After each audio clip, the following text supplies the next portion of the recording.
melengkapi penjelasan ayat dengan hadis, riwayat, sahabat, dan yang lainnya yang relevan.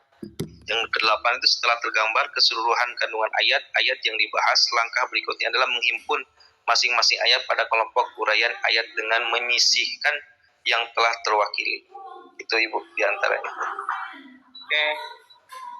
Yang pertama itu kan menyusun semua bahan yang sudah ada kan, kemudian dianalisa dan disusun sesuai dengan fokus yang kita sedang kaji.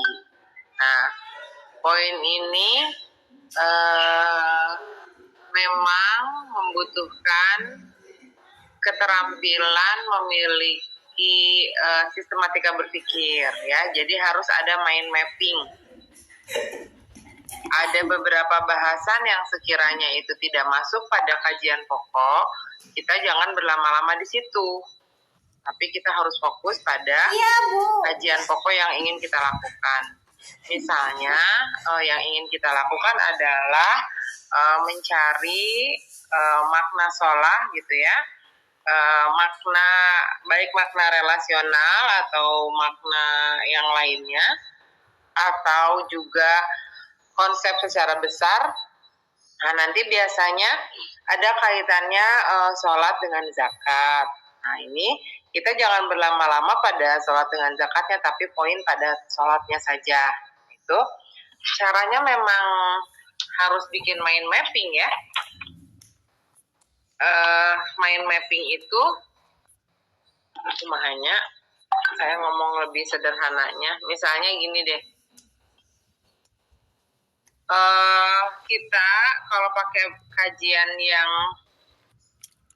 aplikatif pada pekerjaan sehari-hari di rumah misalnya ya, kita mau mengerjakan atau kita mau ya misalnya kita mau pekerjaannya yang perempuan dan laki-laki bisa pernah mengalami gitu maksud saya. Kita misalnya mau menjelaskan tentang UIN ya, keberadaan UIN atau posisi UIN di Jawa Barat. Kita pengen taunya UIN di Jawa, pengen menceritakan tentang UIN di Jawa Barat. Tapi pasti penjelasan kita kan berkaitan dengan alamat ya, alamat, kemudian kondisi alam. Nah, padahal yang ingin kita jelaskan dari UIN itu adalah sisi ataupun aspek bahwa UIN itu universitas populer di Jawa Barat ya, universitas Islam negeri yang populer. Katakan prestisius juga karena hanya ada satu UIN di setiap provinsi ya. Nah, kalaupun nanti kalau Cirebon udah jadi UIN belum ya? Aturannya kan nomenklaturnya yang saya tahu itu dulu Menteri Agamanya membuat bahwa satu provinsi itu satu UIN, tidak boleh ada dua UIN dalam satu provinsi. Kebelakangan ini saya dengar IAIN Syekh Nurjati pengen jadi UIN. Saya nggak tahu tuh apa sudah apa belum. Cuma propaganda di Facebook di mana-mana saya melihat pada pakai ribbon yang siap menjadi UIN yang kayak gitu ya. Apakah aturan pemerintah itu kemudian dirubah atau tidak saya tidak tahu. Belum mengikuti perkembangan selanjutnya. Baik lagi ke pokok inti. Kita mau menerangkan tentang UIN posisi atau apa namanya ya? Ya, prestasi atau posisi UIN di tengah IAIN ataupun STAI yang ada di Jawa Barat, maka tujuan kita adalah menunjukkan bahwa UIN itu prestisius dan juga universitas Islam ternama lah di Jawa Barat gitu ya, Universitas Islam negeri yang ternama di Jawa Barat. Lalu pasti kita akan bercerita tentang di mana UIN itu berada, kemudian posisi ya, lokasinya berada. Lalu kita akan bicara tentang dosen-dosennya, profesornya, alumninya, sarana dan prasarananya dan segala macam. Nah, hal-hal seperti ini, poin-poin yang tadi tuh yang sarpras, yang tentang dosennya dan tentang lainnya, ini adalah sepintas lalu aja dibahasnya. Tetapi tujuannya adalah menunjukkan bahwa UIN itu Universitas Islam Negeri yang populer. Nah, justru ukuran populernya itu yang harus kita perdalam, dan juga kita harus perbanyak datanya dalam tulisan kita. Ini membutuhkan keterampilan sistematika. Kayak orang ngomong gini kan, suka orang kalau diskusi ya, atau orang rapat, atau mungkin juga curhat, dia ingin bercerita tentang betapa misalnya seseorang merasa dirugikan karena ada persoalan hubungan toksik misalnya ya, antara satu sahabat dengan yang lain, antara si A dengan si B bersahabat nih. Kemudian si A dan si B ini merasa bahwa relasi persahabatan itu adalah hubungan yang toksik, yang tidak sehat. Lalu kemudian si B ini misalnya curhat ke si C. Kan yang harusnya kan yang diterangkan adalah tentang titik-titik toksiknya ya, bagaimana dia mengidentifikasi hubungan toksik itu. Tetapi kemudian biasanya yang terjadi adalah ketika curhat itu cerita segala-galanya. Pada saat itu ya aku duduk di kafe misalnya gitu. Nah pokoknya inget banget deh aku waktu itu dia ngomong kayak gini atau memperlakukan saya kayak gini. Nah poin-poin yang nggak pentingnya itu biasanya yang mengaburkan, yang membuat kabur inti masalahnya dalam menyusun dalam menyusun tesis yang menggunakan pendekatan analisa konten analisis dengan pola tafsir maudhu. Ini juga kadang seperti itu. Mahasiswa memasukkan banyak hal, padahal kajiannya itu hanya soal poin tertentu. Nah ini yang gimana ya, yang harus kita perhatikan bareng-bareng. Jadi dari awal kita harus punya satu tujuan bahwa tafsir maudhu yang mau kita buat itu adalah menjelaskan bahwa makna sholat dalam Al-Quran itu memiliki berbagai makna. Nah, tetapi kemunculan satu makna tertentu, satu makna dari sekian banyak makna itu akan menjadi yang dominan ataupun yang sering digunakan. Inilah pokok arti sholat, ya, bukan pada yang lain-lainnya. Itu harus jelas dibahasnya. Nah, untuk memperkaya bahasan seperti yang pada poin berikutnya, memang kita harus memasukkan hadis-hadis Rasul ya, karena hadis Rasul itu bagian masadir asliyah ya, bagian dari sumber primer. Walaupun kita juga harus berhati-hati karena kita tahu bahwa hadis Rasul juga ada beberapa yang sifatnya ataupun yang kualitasnya tidak atau kurang sahih. Nah ini ya. Bentar saya baca dulu. Melengkapi penjelasan ayat, menyusun pembahasan dalam kerangka yang sempurna, sistematis dan utuh. Nah ini sistematis dan utuh. Kalau saya misalnya melakukan yang sedang saya kerjakan ini tentang riba, ternyata kata yang selalu ada pada kata riba itu adalah bertumbuh gitu ya. Jadi memberi kesan banyak gitu, atau dia jumlahnya berubah dari yang semula, dari yang awal bertumbuh artinya menjadi banyak. Nah itu. Kemudian kata riba dalam makna yang itu saya temukan karena dia seringkali digunakan pada beberapa lafaz dalam Al-Qur'an itu dengan makna yang itu. Maka riba dalam orang kan hari ini kan orang gini meyakini bahwa riba itu, semua orang yakin makna riba itu adalah haram, tetapi menunjukkan ataupun mengkelompokkan mana yang masuk dalam riba itu yang menjadi perdebatan, sehingga ada yang bilang bunga bank menjadi haram, nasabah menjadi menabung di bank menjadi haram misalnya, kemudian koperasi juga haram. Pada poin itu mungkin benar karena dia bertumbuh ya. Apa yang bertumbuhnya? Oh, bunga banknya bertumbuh, tetapi lupa bahwa ada aturan agama yang menyebutkan bahwa akadnya yang menjadi persoalan. Jika akad di awal yang bertumbuh itu jumlah uangnya atau yang berubah itu jumlah uangnya atau janjinya.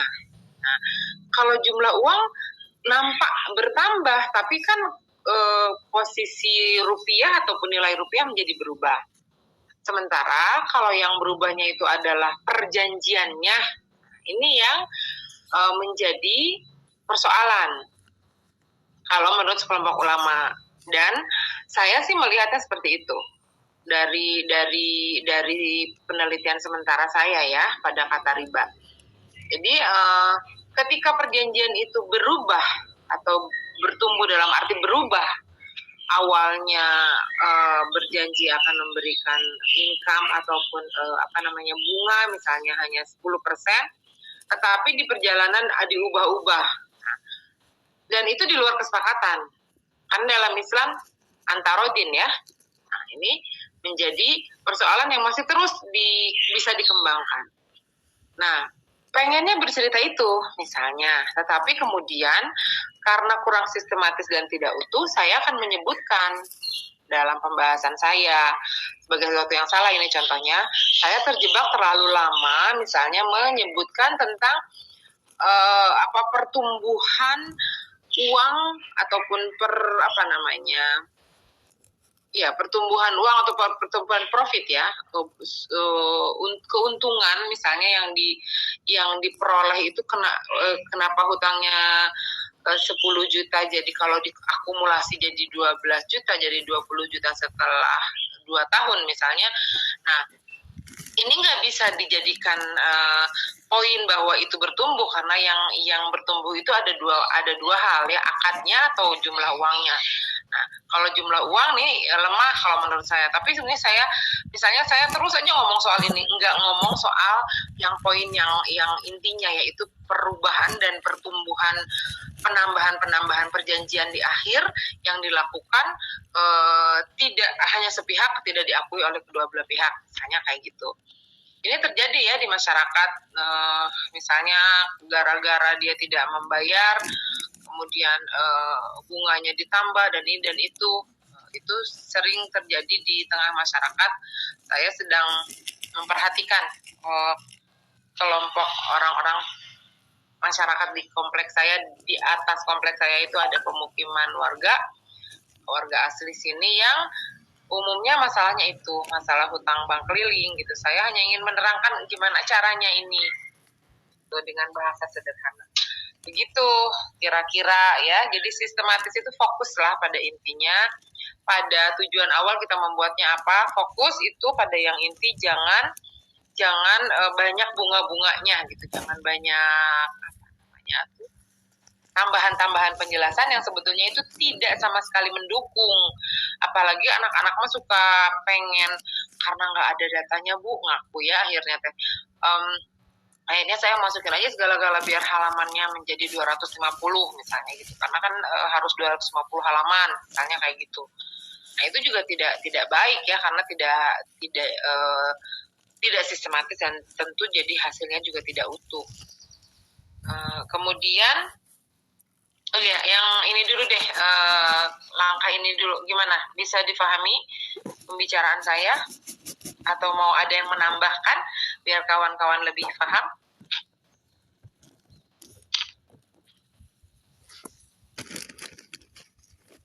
Silakan jika ada yang mau menambahkan penjelasan saya. Ibu, maaf. Ya. Jadi secara sistematis dan utuh itu intinya fokus pada intinya, jangan kemana-mana ya Bu, bahasanya itu ya sesuai dengan makna. Contoh mohon maaf, yang saya ini makna tentang haji khusus kan, makna tentang haji banyak sekali, seperti tadi Ibu jelaskan tentang riba banyak sekali. Jadi sistematisnya itu fokus pada intinya, jangan mengambil makna-makna yang lain, makna-makna yang pokok maksudnya ya Bu ya, seperti itu berarti Ibu ya. Betul seperti itu, tapi juga mungkin harus ditambahkan bahwa ketika kita menentukan bahwa makna pokok yang kemudian kita simpulkan, saya akan menyimpulkan nih, ternyata makna riba itu kan banyak artinya. dalam Al-Quran. Tetapi dari semua lafaz Al-Quran yang saya sedang pelajari, ternyata ada makna yang selalu nggak pernah hilang, gitu ya, yaitu bertambah dan bertumbuh. Bertambah dan bertumbuh tuh. Bertambah dan bertumbuh pakai logika. Oh, berarti kalau bertambah dan bertumbuh itu kan berubah. Ada nggak kata berubah dalam Al-Quran? Nggak disebutkan kata berubahnya, tetapi saya menyimpulkan yang namanya bertambah dan bertumbuh berarti kan berubah. Berubah ke arah lebih banyak atau berubah dari bentuk asli ke bentuk yang berikutnya. Itu ya. Nanti kemudian saya coba buktikan itu. Ini poinnya pada apanya nih yang diributkan. Nah, karena kan di masyarakat, semua masyarakat meyakini bahwa riba itu haram. Tetapi persoalannya adalah mana saja yang masuk kategori riba kan? Suka ributnya kan di situ. Oh, bunga bang, oh kata yang ini enggak. Koperasi, oh yang kata-kata yang ini enggak gitu. Jadi apa nih intinya dari riba itu? Berarti bukan pada pertumbuhan uangnya kalau menurut saya, karena bertambah dan bertumbuh itu atau berubah itu yang jadi persoalan adalah janjinya, akadnya. Akad pertamanya A tiba-tiba berubah menjadi B atau C. Nah, memang nanti akan membuka kemungkinan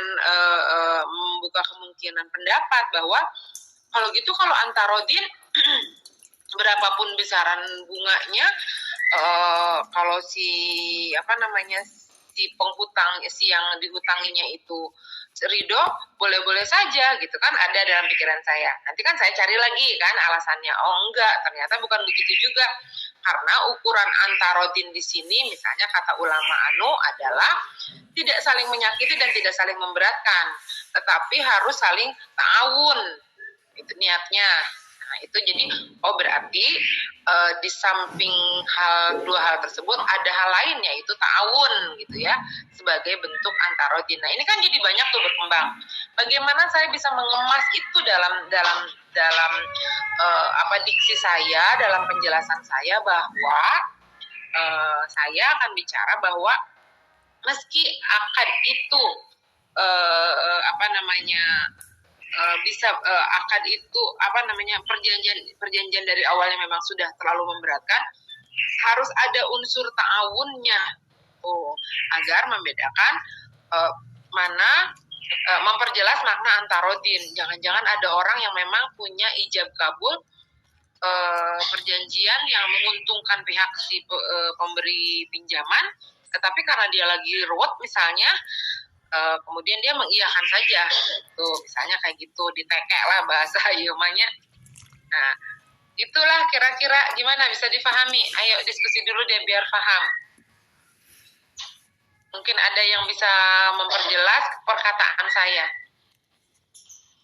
Kalau sistem Nabila izin bertanya.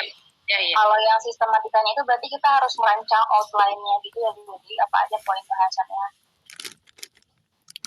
Bukan, mungkin kalau outline kan untuk satu bab skripsi ya Nabil. Ini sih main mapping aja. Kalau dalam skripsi itu atau dalam tesis itu kerangka berpikirnya.